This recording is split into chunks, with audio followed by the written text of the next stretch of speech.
அஸ்ஸலாமு அலைக்கும். இன்னைக்கு ராபியா குக்கிங்கில் என்ன செய்ய போகிறேன் அப்படின்னு பார்த்தீங்கன்னா, நான் பீஃப் சுக்கா தாங்க செய்ய போகிறேன். வீடியோ ஃபுல்லாக ஸ்கிப் பண்ணாமல் பாருங்கள், நான் எப்படி செய்கிறேன்னு சொல்லிட்டு.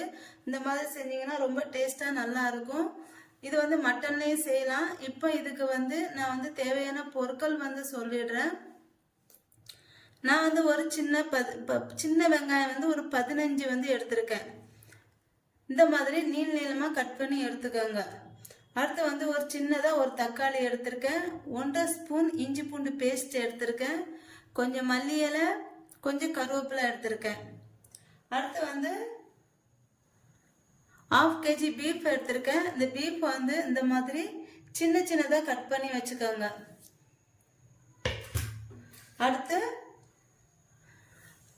1.5 ஸ்பூன் மல்லி எடுத்திருக்கேன். 1 ஸ்பூன் ஜீரகம் எடுத்திருக்கேன். 1/4 ஸ்பூன் சோம்பு, 1/2 ஸ்பூன் மிளகு, ஒரு 2 அனானஸ் பூ துண்டு 2 எடுத்திருக்கேன். இந்த மாதிரி அடுத்து 3 ஏலக்காய், 2 லவங்கம், 2 துண்டு பட்டை.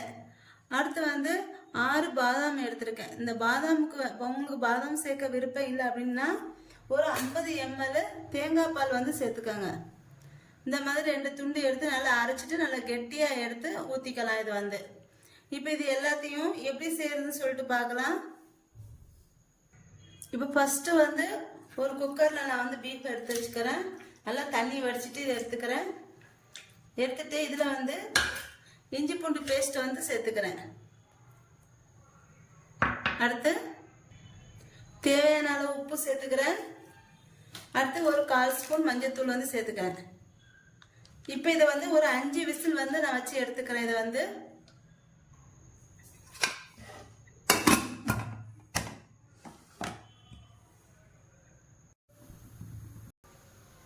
இப்போ நான் ஒரு பேன் வச்சிருக்கேன். இதில் இந்த ஸ்பைசஸ் எல்லாம் நான் வறுத்து எடுத்துக்கிறேன்.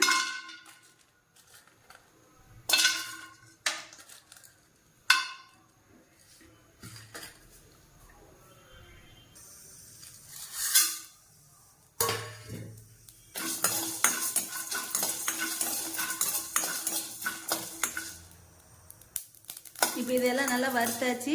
இப்போ இதை எடுத்து பொடி பண்ணி வச்சுக்கலாம். இப்போ இது எல்லாத்தையும் நல்லா பொடி பண்ணியாச்சு. அடுத்து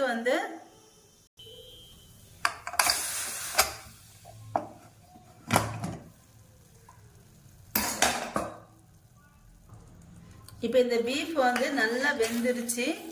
இப்போ இதில் நான் அந்த பொடி பண்ணி வச்சிருக்கேன் பார்த்தீங்கன்னா, அந்த பவுடர் சேர்த்துக்கிறேன். அடுத்து மிளகாத்தூள் ஒரு 1 ஸ்பூன் சேர்த்துக்கிறேன். அடுத்து வெங்காயம் கட் பண்ணி வச்சிருக்கேன் பார்த்தீங்களா, அடுத்து வெங்காயம் சேர்த்துக்கிறேன்.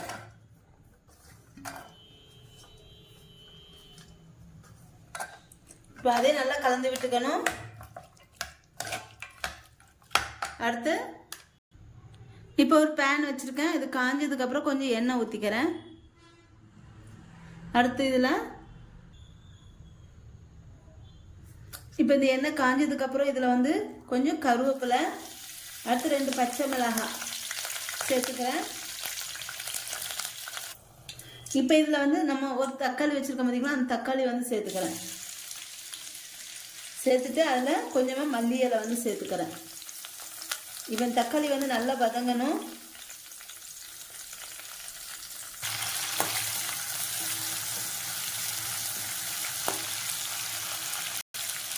இப்போ இந்த தக்காளி வதங்கிறதுக்காண்டி ஒரு 2 கல் உப்பு கல் போட்டுக்கிறேன். போட்டுட்டு நல்லா வதக்கிக்கிறேன். இதை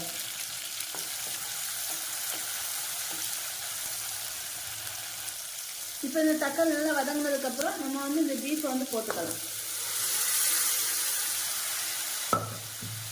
போட்டுட்டு இது தண்ணி விடாமல் நல்லா கிளறி விட்டுட்டு நல்லா சுருண்டு கிளறி விட்டுக்கிட்டே இருக்கணும். இது தண்ணி வற்றணும். இது நல்லா தண்ணி வத்தனே நல்லா கிளறிக்கிட்டே இருக்கணும். இது இப்போ இதை மூடி வச்சிடலாம். இதை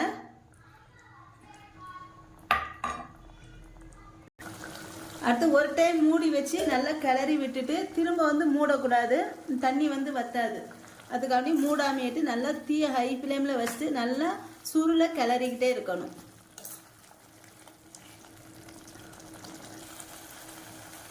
அவ்வளோதாங்க. குழம்பு வந்து நல்லா சுருண்டு நல்லா இந்த மாதிரி ஆயிடுச்சு. இப்போ வந்து குழம்பு வந்து இறக்கிட வேண்டியதான்.